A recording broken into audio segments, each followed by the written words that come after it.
Awatu ukufu sikitela kuyamba muna ino abuire ebuli kuyamba ebuli kuyamba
وإذا البحار فجرت الذي هلكك فسواك فعدلك في أي سورة ما شاء ركبك كلا بل تكذبون بالدين.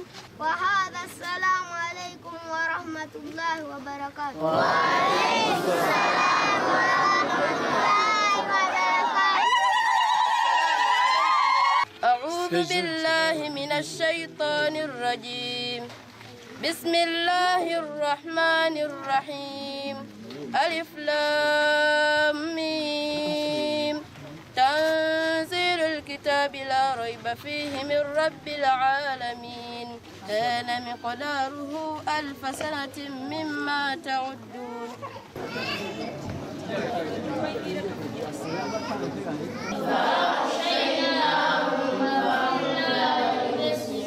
وسواء عليهم أأنذرتهم أم لم تنذرهم لا يؤمنون. وسواء عليهم أأنذرتهم أم لم تنذرهم لا يؤمنون. إنا نحن نحيي الموتى ونكتب ما قدموا وكل شيء أحصيناه في وضرب لهم مثلا أصحاب القرية إذ جاءها المرسلون.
İnşallah hayırseverlerimiz bu böyle.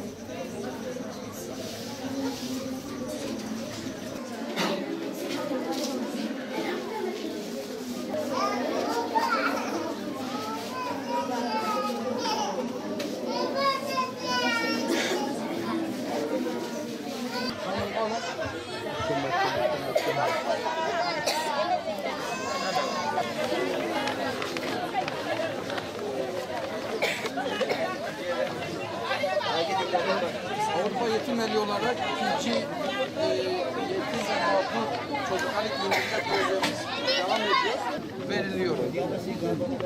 Uganda'da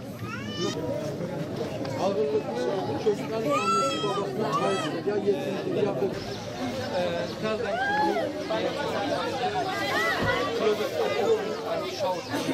Imwe, mutole mwatula kapera. Changua. Spidani ya soka.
Yapılırsa ne varsa verelim yaptıralım.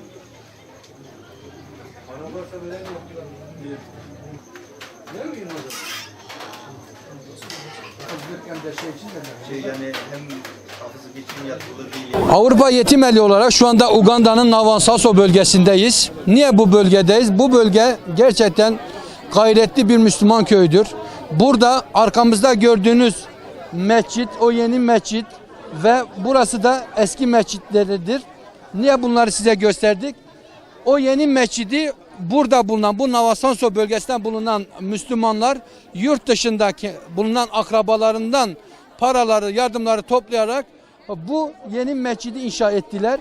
Eski mescidi de okul haline getirmişler ki az önce görüntülerde gördük ki okul demeye de 1000 şahit lazım. Sırası yok, tahtası yok, duvarı yıkık, üst tarafı zaten rüzgar, yağmur hepsi içeri girecek şekildedir. Ama kendi gayretleriyle bu okulu oluşturmuşlar. 120 tane öğrenci bu okulda eğitim görüyor. Birincisi bu görülen eğitim fenli eğitimlerdir. İkincisi de hafızlık eğitimidir. Biz de Avrupa Yetim Eli olarak hayırseverlerimizin gönderdikleri hayrı biz aracı olduk. Burada hem giyindirme hem de burada bulunan öğrencilere Kur'an-ı Kerim ve elifba yardımımız oldu. Bir de en önemlisi aylar önce buranın bizden ranza talebi vardı. Hayırseverlerimiz buna da duyarsız kalmadılar. Ve bu ranzaları ranza, nevresim, yatak, sünger, yastık şeklinde biz okul idaresine teslim ettik. Görüntüleri zaten sizlerle paylaştık. Yeterli mi? Tabii ki yeterli değil. Çünkü gönderilen ranzalar 30-40 tanedir fakat yerde süngerler var. Sonuçta bu çocuklar oraya tam yerleşemiyor. Yeni ranzalara, kırtasiye malzemelerine, Kur'an-ı Kerimlere, ayakkabılara, elbiselere, yani buraya her türlü ihtiyaç vardır. Tabii insanların gıda yardımına, dediğimiz gibi su kuyusuna ve çeşitli ihtiyaçlarına ihtiyaçları vardır. Buradan Kayserilerimize biz şunu söylüyoruz. Gerçekten Afrika'da bir euronun bile çok kıymeti var. Niye? Bir Kur'an-ı Kerim, bir elifba, bir okul çantası, bir ayakkabı ve bir elbise göndermek, buraları gelip görmekle ancak insanlar mutmain olabilir. İnsanlar bu tabloyu gördükten sonra ne kadar kıymetli olduğunu anlarlar.